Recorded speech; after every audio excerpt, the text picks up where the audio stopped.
Just for a moment, imagine how you align your breath pattern with the breath pattern of Mother Earth. Because she too is inhaling and exhaling. She's expanding and contracting. And just for a moment to become one with the Mother of us all.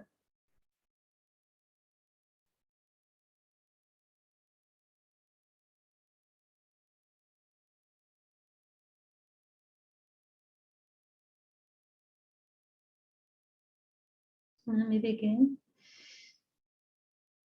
Asatoma satkamaya tamasoma jyotigamaya mitroma amritam gamaya. Om Shanti Shanti Shanti. Inhale deeply, suspend your breath. And we want to exhale.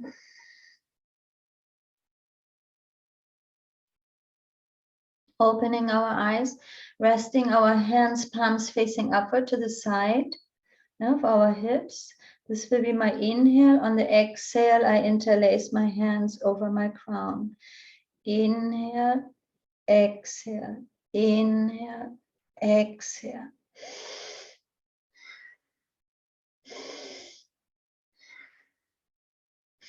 Creating a halo of light around us. Each time covering our crown. Now it's said the soul comes in and the soul is going out the last day. You can slightly engage your spine, arching and rounding a little bit if it feels good.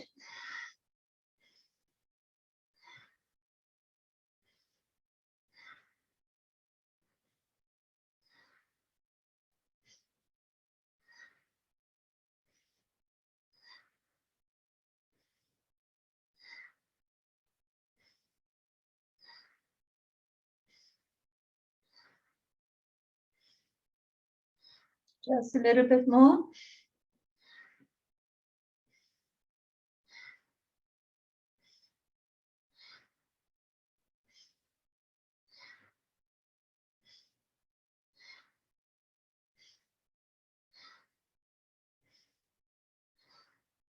Good, and then we bring our arms in front as if you're hugging a tree. So Shelly, watch out because we turn our torso. I want you to be careful with your neck. If you turn, Shelly, turn your entire body, not your head. Yeah, it's a distinction. So we inhale to the left, we exhale to the right. Imagine you're hugging a tree. Keeping your arms parallel in front of you in a circular form.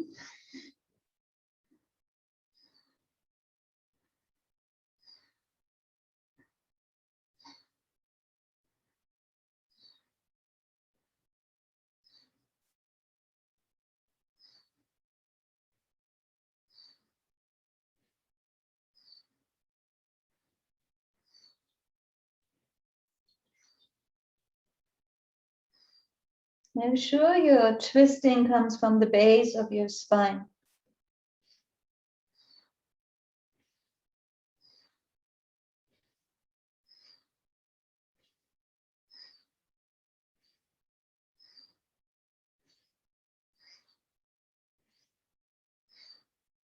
Powerful exhalation so that you make a lot of space for your next inhale.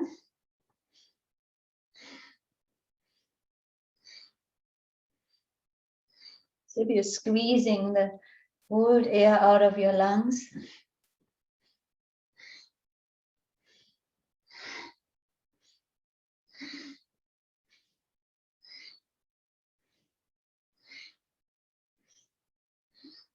So just 3 more times.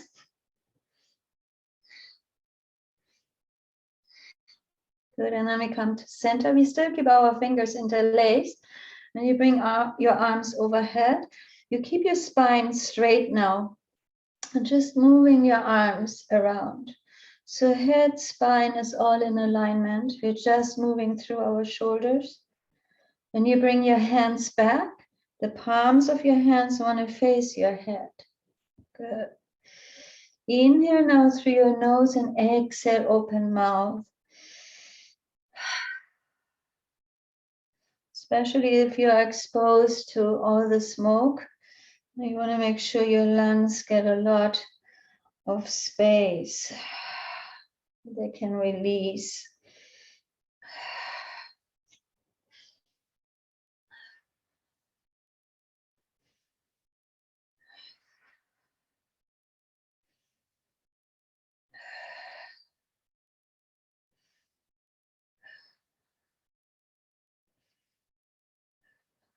Two more times into this direction. And then we reverse.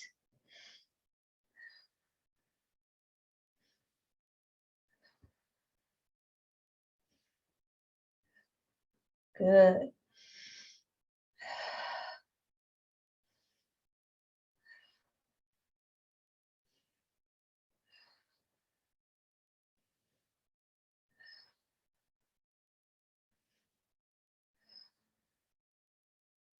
Just a little bit more.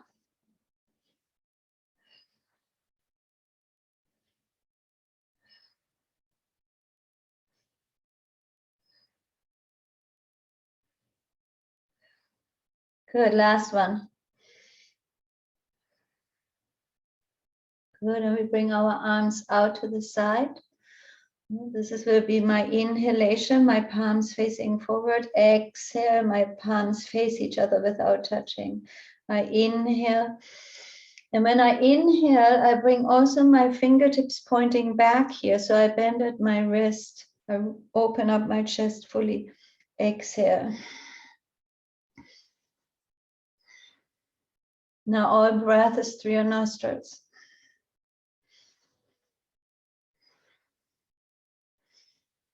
Bring your arms as far back, parallel as you can. And the tendency will be to drop the arms, but then you don't get the workout through your thymus gland.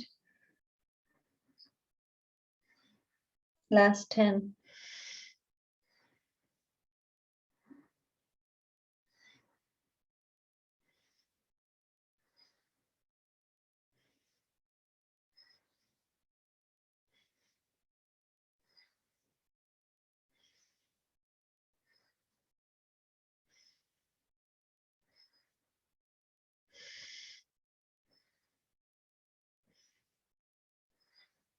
Last one.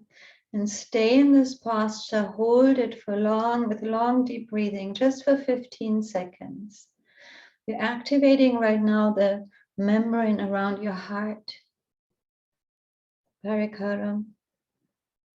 Good, and then from here we relax our hands onto our knees, palms facing down.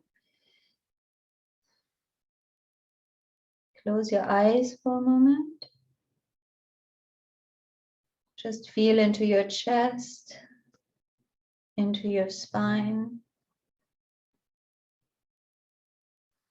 Be present to the next inhalation you're taking. Just feel how it fills you up inside.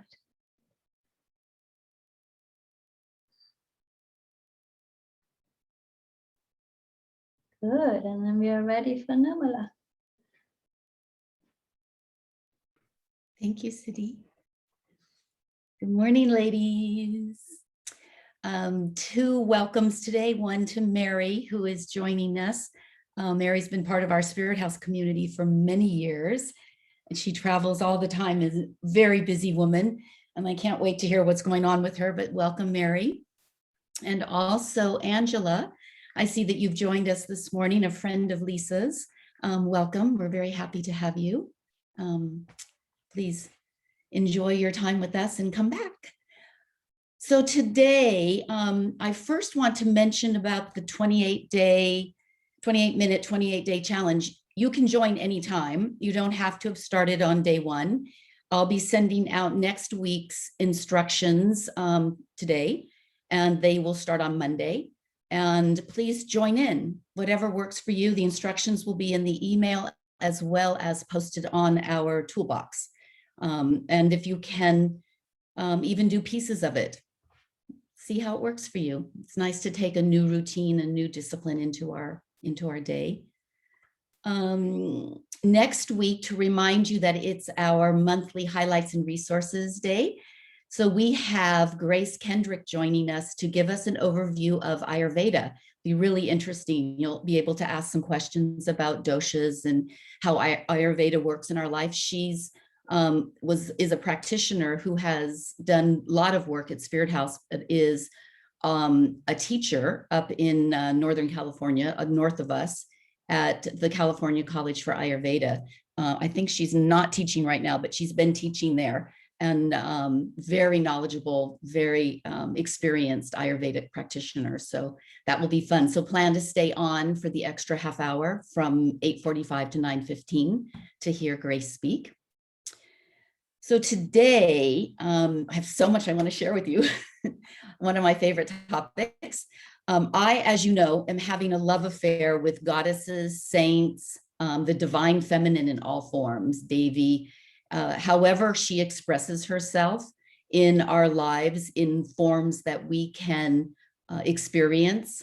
I am a follower of that. I'm interested in how it is that the divine feminine is manifesting through the ages, through history, how it has looked. And one of the areas that I'm really interested in right now is the biblical Mary Magdalene.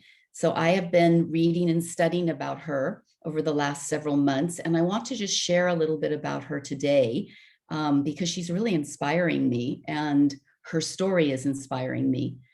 So you may or may not know that the Gospel of Mary actually came to light in 1896. Some manuscripts were found in Cairo, which was about 50 years before the Nag Hammadi findings, which was the discovery in Egypt where there was a jar of writings that were found, and they became known as the Gnostic Gospels, part of the canon or part of the writings that are outside of what our church uses in the Bible, but nonetheless, very important writings, some individual writings as well as some wisdom writings that reflect the culture and what was happening around the church at that time. So while they weren't included as part of the canon, which was a very political process, they are nonetheless really important writings. Some of the ones you might recognize are the Gospel of Thomas is one of the large writings that is included in the Gnostic Gospels. So Gnostic or gnosis means knowledge, and the writings are really about this internal knowing. So it's a seeking, not externally, but a seeking of our internal wisdom, which was different from the teachings of the time. So the Gnostic group, which had their own, really a sect that was separate within they followed Jesus, but they also had their own beliefs around what was evolving as the Christian tradition. And some of them were very strict, and some were more sort of bridging between the Gnostic teachings and Christianity, or Jesus's teachings at the time. So the Gnostic Gospels, some churches are less than enthralled with the teachings from the Gnostic Gospels, but they're really important piece of literature for us if we're looking at Jesus's teachings, his life, and the teachings around him as guidance. And I'm always intrigued. For me, it's the intrigue of where the intersection comes from teachings of these teachers from throughout the ages. I look at the themes and the way that they expressed their knowledge and their knowing and their intuitiveness or their gnosis. That is interesting to me. I like to see where things overlap. And I was raised in the Christian tradition, so I'm very interested in the writings that sit just outside of the canon of the Christian tradition. So you may or may not also know that the teachings that are part of our canon, the canonical teachings, were put together in 325 CE. So at that point, we had had a couple of generations of people who had been taking writings and holding on to them, and they were looking at them as, how is it that we can create a religious context that is what we want to bring into the future. So they were very particular about which teachings and writings they included. And in many ways, they excluded anything that was marginal. So the Gospel of Mary, which was very unique in its writings and which had a voice, of course, because there are very few voices in the Bible that are female. Most of the voices are male. Her voice was very different and was not probably at the time considered something that should be included. So what a great find when these writings were found. There's a lot of discussion about whether or not the authorship of many of these writings that were found in Nag Hammadi, and also the writings that were found just in the area, the different writings, whether or not they are authentic. And that's, you can listen to different scholars and they all have different opinions. In reading the Gospel of Mary and also looking at the exegesis and the commentaries on her writing, it doesn't really matter to me if she wrote it or not. It's clearly coming from a different perspective, and that intrigues me. I happen to think she probably did, but it's a very personal opinion. But it's an important one to consider, just because we want relevancy of writings that reflect Jesus's teachings. So the emergence of Mary after 1896, and then after Nag Hammadi, when there was more attention given to these writings outside of the canon of the church, is a really important story for remembering the feminine. So Mary, is a part of the story of the matriarch. And because there aren't so many voices speaking to that, if we want to look at the goddess, matriarch, saint, of that sort of voice, Mary is a place for us to look. And in the time, one of the ways in which Mary was diminished in her value. So if you read almost every story, specifically in the Synoptic Gospels, Matthew, Mark, Luke, and John, Mary is mentioned over and over and over again. Her voice and her name and her presence was really big in the Bible. She was a big part of the story, and yet she wasn't listened to in terms of her own voice. Other people were giving voice to her presence. And one of the ways that she was diminished in her value is that she was identified as a whore or a prostitute. If we look at early church leaders, there seems to have been an attempt or an undermining of her value or her importance in the Bible. And so to call her a sinner was one way to diminish the value and the importance of her. It would be hard for us not to understand or not to believe in her value if we look at her relationship with Jesus in terms of her proximity to him, and that she was one of the few people that was there for his crucifixion and the first one to have seen him at his resurrection. So her value and her presence in his life and in the transitions of his life were clearly known. Those were agreed upon. That's not up for conjecture. Those were agreed upon. So it's interesting if we note that the Greek word interpreted as sinner and what is used in the Bible can be translated into many ways, into many different words or meanings. From a Jewish perspective, one of the meanings is that you have transgressed Jewish law. So it can be that you have done something that is outside of their law, not specific that you are a prostitute. The word itself, the word that's used in the early translations of the Bible, does not imply streetwalker or prostitute. In fact, there's actually no direct reference to her in the Bible in any way that she was a prostitute. There is this sort of tangential identification that she was, but it wasn't directly stating that. And so you kind of wonder, why was she undermined? Why was she looked at in the value that she obviously offered to the presence of Jesus? Why was she diminished? It's very interesting. So her appearance in the Bible, in one of the most significant writings and teachings in the Bible, was around when she used her oils to anoint him. And this was placing her in Egypt, where these were found, where all these writings were found. This places her along the tradition of the Egyptian priests and priestesses that were there. So she had a lineage that was coming through her that was different from the other women in the Bible.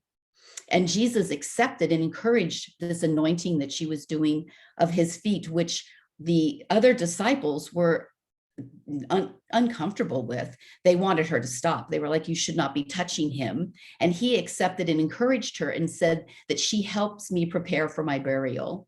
And so he was indicating on some level that she had an understanding of something deeper that was going on than the rest of the disciples, which were all men. And that was a discomfort for them. So it's interesting for us to ask, how can it be that the Christian teachings and canon have pushed into a dark corner this person who was really a female minister in the rite of anointing? So at a time when women were not doing this, she was a forerunner of women and priestesses in the Christian tradition. One of the quotes from her writings, or the writings that were attributing to her, she says, "Then Andrew began to speak and said to his brothers, 'Tell me, what do you think of these things that she has been telling us? As for me, I do not believe that the teacher would speak like this. These ideas are too different from those we have known.' And Peter added, 'How is it possible that the teacher talked in this manner with a woman about secrets of which we ourselves are ignorant? Must we change our customs and listen to this woman? Did he really choose her and prefer her to us?' Among all the gospels attributed to men, the Gospel of Mary is the one that is attributed to a woman who was present with Jesus and his teachings. And it's known, they now call her, which I think is interesting, a disciple is a student, one who follows and learns from a teacher. An apostle is sent to deliver these teachings. So apostle is more of a, they've already learned and assumed the teachings and they're taking them into the world. And Mary is called the apostle to the apostles. So in many ways, she was separated out, not just by her sex, but by the fact that she was receiving special teachings from Jesus that were outside of what the other apostles or disciples were learning and that Jesus was sharing with them. So there was something that happened in their relationship, and the information that she was learning and taking on gives us a different viewpoint, a different perspective on Jesus's teachings. So I want to share a couple of things that she wrote about that he spoke on, a couple of topics that I think are relevant for us as we're looking at different ways to use the spiritual journey, which is what she was on in her life, different ways that we can use her experience of that journey to be beneficial in our lives. So one of them is on page 7 of the document that was found. And it is the question that she writes is, what is the sin of the world? She's asking this question of the teacher. And the teacher answers, there is no sin. It is you who make sin exist. When you act according to the habits of your corrupted nature, this is where sin lies. The only sin is that which we create with our impoverishment of imagination, that our imagination is lacking and us looking for something deeper so that we are not able to see truth. The exegesis of that passage is that we are responsible for the world in which we live. For a deep sense, we are those who create it. In the deepest way, we create reality. And if we interpret things through the truth of the reality of something, we have a better chance of living in the deepest pleasure of our embodied form. So when we look at all teachers, if I look at Sadhguru, my teacher, we look at who is a current teacher. If we look at teachings throughout the ages, there has been a consistent theme of truth. The chant that we chant that City opens up, which I put in the chat section for you, from ignorance lead me into truth, from darkness lead me into light, from death lead me into mortality. So we're looking in this journey that we're on, the only way for us to fully embody our highest self The place to which we are called that has the most authenticity is for us to understand the difference between what is true and what isn't. And how often we look at packaging something to be more agreeable for us. So we're not actually looking for the truth. We're looking for what can I live with? How do I have to make something sound or look? Or even worse, how often do I accept somebody else's premise without checking for myself? Because someone said this person isn't good, or this situation isn't wise, or whatever. If I have not had direct experience, gnosis, my own self-knowing, the Gnostic Gospels, my own self-awareness, my own self-knowledge, my own self-experience, how is it that I can judge another person or another situation? I have to be on the front line in order for me to have the experience of what is true and what isn't. For me, that's my experience. But trusting somebody else to teach me and tell me what is truth. Jesus says in his writings not to take the teacher's as writings as truth. My teacher says all the time, don't believe me. Take what I'm giving you as information and go out and test it. Find out if it's truth for you. If you simply believe me, you've bypassed your own responsibility in this life for testing out what is truth and what isn't. It's really important for us to live in the truth, to come from darkness into light. And we have the personal responsibility for that. Our lack of enlightened imagination traps us in an arrested perception of the world. We have to bring ourselves to enlightenment, into the awareness of expansion. No one's going to do that for us. They'll do that through their lens, which may not be our truth. Our sickness is that we continually take relative perceptions as absolute truth. We have to understand the difference between relative and absolute truth. We mistake our interpretations and readings of reality for reality itself because it's more comfortable for us. We hold projections and judgments that are more or less inherited from others. What is our own truth? Not what somebody else told us, but what we've experienced. One of the other teachings from the teacher or writings from Mary was that Jesus said we must be in harmony. If we're out of balance, we take inspiration from the manifestations of our true nature. How do we stay in contact with the true relative truth and absolute truth of our nature, our highest self? Be in harmony with your highest self. When you're acting out of that place, you're in disharmony. To be in harmony is to be in a conscious and loving relationship with that which is the truth. Not how we want it to be, not how we want to spin it so that it's more comfortable, but the absolute truth of it is harmony. Otherwise, we're in discord, dis-ease, we're out of ease. Harmony means to have a musical relationship with the world, to enter into resonance, to be in tune with all that is. That's our journey, our spiritual journey, which was what Mary was doing through Jesus, is going into the journey of inner knowing, intuitive knowing, self-awareness, so that we have the voice and the knowingness to know the difference between truth and untruth. There is no other way for us to live into this, the fullness of this embodied form, if we continue to agree upon belief systems that are not true. It's our job to spread truth and to help others experience truth for themselves. And first, we have to experience it for ourselves. The question that comes up in Mary's teachings and writings is it others and the world who should attune us, or is it us, ourselves, who should attune to them? So are we asking others to meet us, or are we meeting others? To be in harmony, we have to move out and meet others where they are. We still have to hold on to our own truth at all times.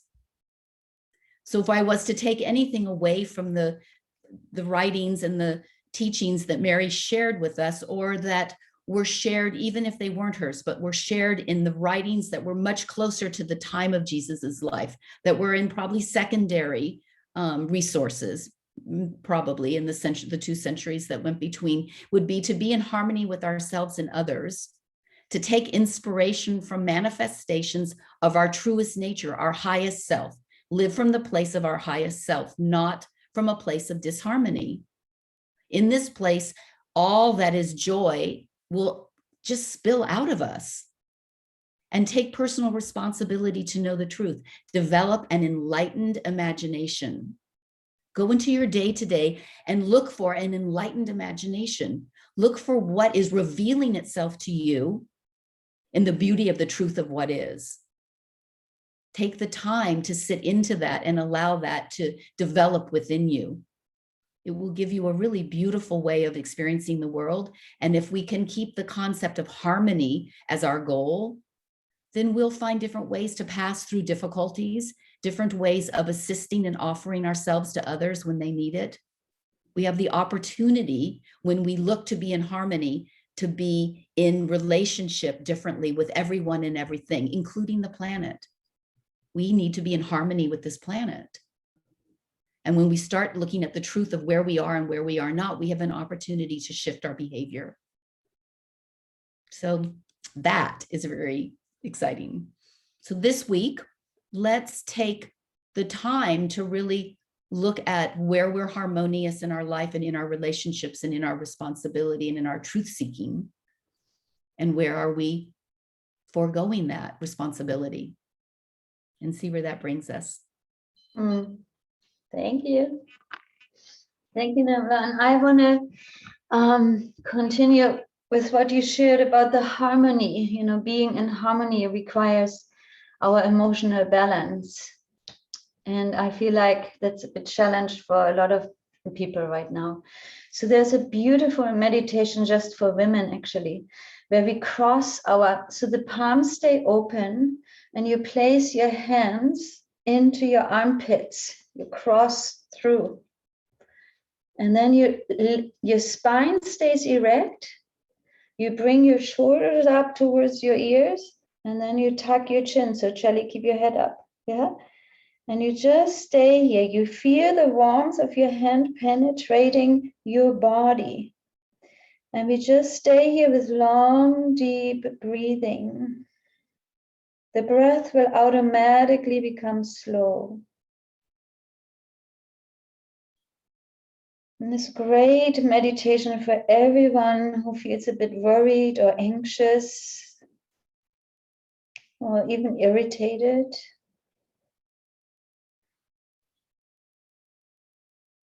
It regulates the water within our body.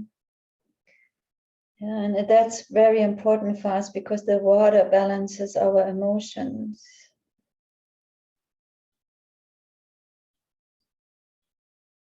Now we want to avoid that the water imbalance in our system puts pressure on our kidneys, which can cause worry and upset. Balancing ourselves so that we can be in harmony.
And be present to the pace of your breath right now.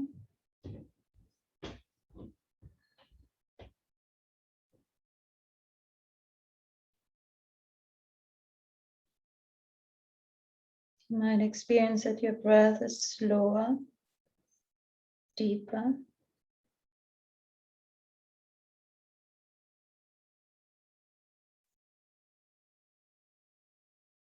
We gently bring our head up. We release our hands into prayer pose. Just paying attention to our breath.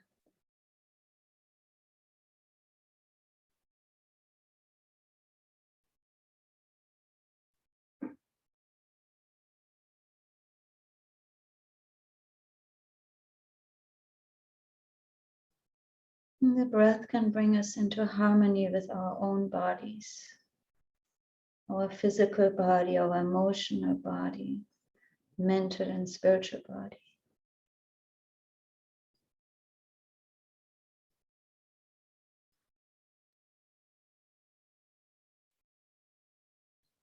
When we tune out, inhale deeply.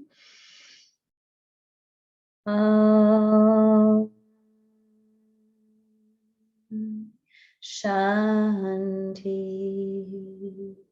Shanti, Shanti.